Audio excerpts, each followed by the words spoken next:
Bonjour, bonsoir, bon matin.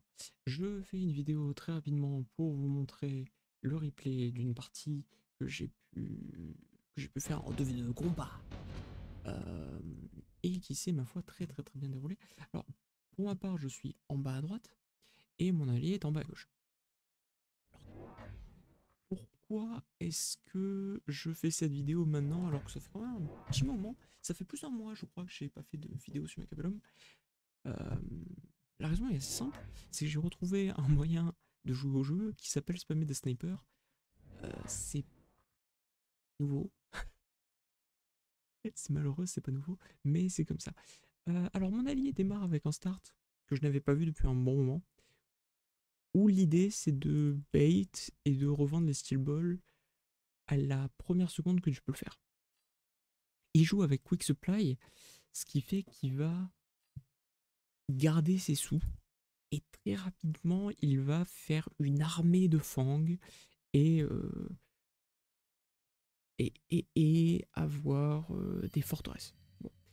On va tout mettre en x2 parce que je viens de faire la partie et que ce serait dommage de perdre trop de temps, sachant qu'on ne voit pas, il n'y a pas grand chose qui se passe. Alors au début, ça se passe très mal parce que mon adversaire direct est un joueur d'élite, ça veut dire que toutes ces unités qu'il va acheter seront niveau 2. Alors certes, ça va lui coûter plus de sous, mais en contrepartie, c'est un sacré avantage. Pour ma part, je joue spécialiste des snipers, et durant le round de drop d'unités, il y avait des snipers. Donc, je peux instantanément, dès le round 2, me spécialiser là-dedans et obtenir une petite armée de marksman, comme on dit en anglais, pour aller charger mes ennemis. Par-dessus ça, j'ai rajouté des Arclight pour essayer d'enrayer un peu la menace rampante. Ça se passe plutôt bien pour le round 2. On verra pour la suite. Il se trouve que les Arclight ont tendance à se bloquer sur certaines unités qui ont trop d'HP. Et les snipers sur le chaff. Donc il faut en permanence avoir un peu des deux. Donc là ça se passe trop mal parce que mon adversaire forcément est en plein bait and switch. Il appâte l'ennemi vers une stratégie et il tourne vers une autre, ce qui fait que il a pas grand chose et on se fait aggro par un pack de sledge et un sniper contre ça, c'est pas génial. Bon, surtout que j'ai pas de portée. Alors remarque que pour le moment, il a déjà revendu une steel ball, il en revend une seconde et il commence à mettre énormément de texte sur ses fangs. Qu'est-ce que ça veut dire? Ça veut dire qu'il va forcément jouer avec des forteresses. Ok, donc ça on a l'info. Donc pour ma part, je mets des Stormcallers parce que j'adore cette unité, tout simplement. Donc je les joue. Et puis c'est tout. Et on a mis aussi des bombardements de missiles parce que c'était gratuit durant le tour. Je pense que c'est pas... It's not rocket science. C'est pas spécial de le rappeler pour des joueurs de Mechabellum, mais les airdrops, ça fait partie des cartes qui sont les plus fortes du jeu, donc autant les jouer. Dès que vous pouvez, autant les jouer. Évidemment, mes steel balls ont chopé de niveau. On ne les level up pas parce que je ne veux pas carry avec mes steel balls.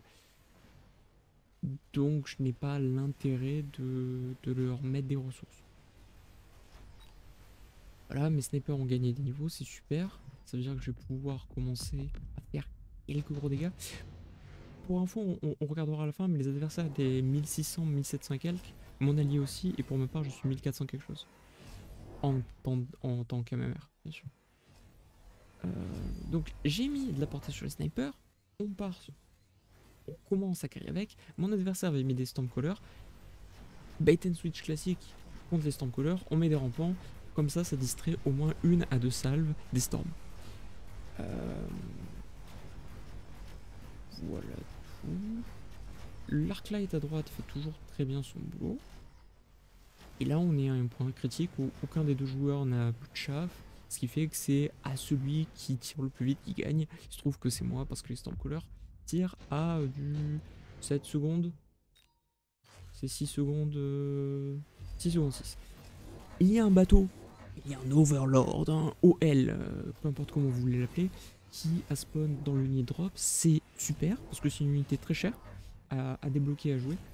Et surtout, il a plus d'HP qu'avant. Je m'en sers pour aller essayer de faire un pieu pour aller chercher les doubles tours de mes adversaires. Et parce que au tour d'avant, j'avais récupéré un bouclier, ça me permet d'avoir un bateau qui n'a pas 22 000 HP, mais 40 000. Qui, ma foi, est un peu énorme. Alors c'est dommage, mais mon allié se fait poutrer à gauche. Sans aucune forme de pitié, le flanc se passe trop mal. Et bah, le bateau n'a pas su être suffisamment rapide pour mettre un stun, on perd ce round.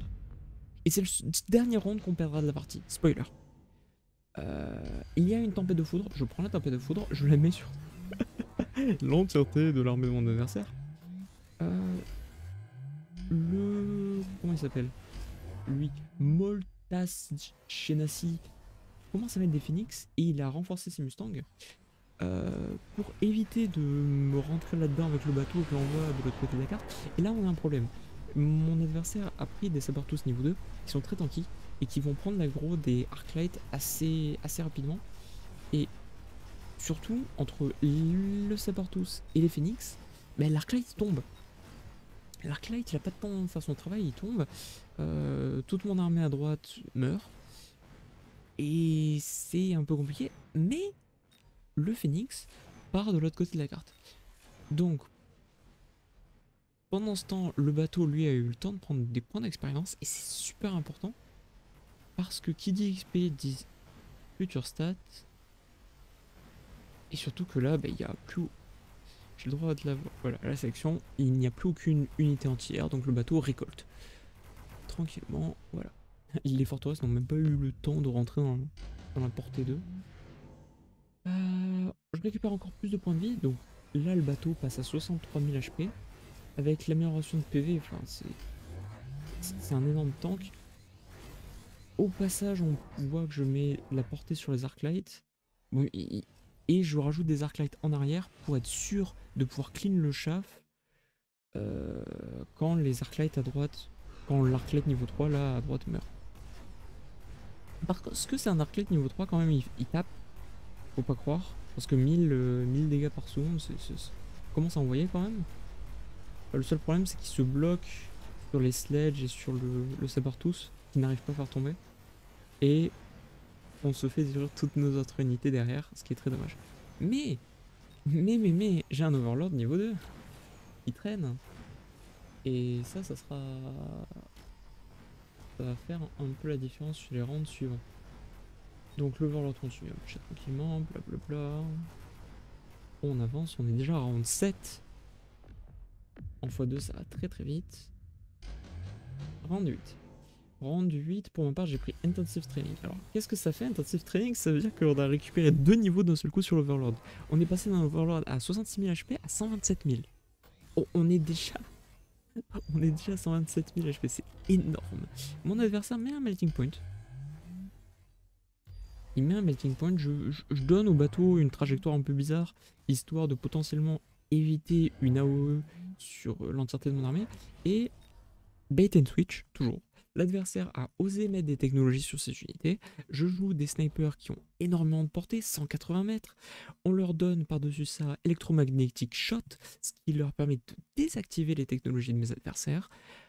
Et on va pouvoir voir comment ça se déroule. Pendant ce temps aussi, on a eu les cartes des bombardements aériens qui se sont réinitialisés depuis lors, ce qui nous permet de rebalancer ça, et ce qui va totalement enrayer la menace aérienne de mon adversaire. On va peut-être ralentir ça un peu, histoire de voir ce qui se passe. Les Phoenix prennent les missiles. Mine de rien. Mine de rien. Les missiles qui tombent sur le bouclier du Melting Point ne sont pas une perte, parce que ça me permet de faire tomber le bouclier le plus tôt possible. Le sabertooth régénérant niveau 3 à droite tombe, parce qu'il ne peut plus se régénérer, évidemment. Et ce qui fait que tout le chaff va pouvoir tomber à son tour, et une fois que le chaff est tombé, c'est fini. C'est strictement fini parce que mes snipers ont juste trop de portée. 195 mètres avec le bonus temporaire, c'est juste ridicule. Le Melting Point arrive cependant à se bloquer sur le bateau, mais parce que mon bateau a 120 000 HP, il va prendre des heures pour le faire tomber, et le temps qu'il fasse tomber, mon adversaire à gauche a eu le temps de détruire l'armée de son adversaire direct. C'est fini. Il n'y a plus de chaff à droite, il n'y a plus rien à gauche qui tienne la tour. Le stun va passer, le stun passe. Les snipers récoltent les derniers phoenix qui sont sur la carte. Et c'est la win. Et c'est la win. Bim bim bum. Voilà. Tout simplement. Et les derniers missiles qui prennent 1 million d'années pour tomber. Alors. Tac.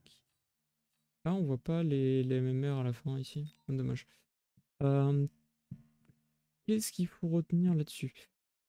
Si vous essayez de faire une strat asymétrique de la sorte, comme ce que mon allié a fait, de 1, il faut avoir les technologies correspondantes sur les fangs. De 2, mettre un boost d'HP sur ses tours. La tour qu'il ne défend pas, c'est important.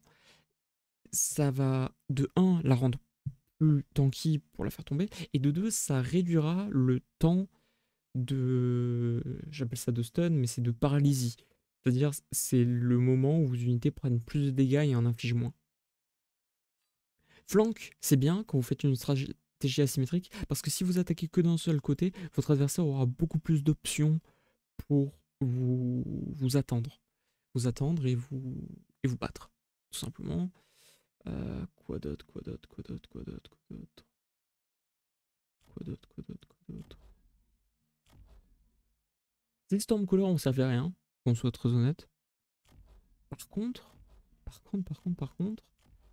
euh, j'ai un sniper qui a infligé ici du 180 000 dégâts tout au long de la partie, un autre du 190 000, et c'est lui, ça c'est le premier sniper niveau 3 donc qu'on a eu grâce aux spécialistes, qui a infligé du 199 000, c'est du 204 dégâts, 56 000 durant le dernier tour. Alors, j'ai pas vu très exactement, mais il me semble que c'est lui qui a descendu le melting point aux 3/4, donc voilà. Il faut pas sur-équiper les snipers, ça n'a pas d'utilité à mon sens. Euh,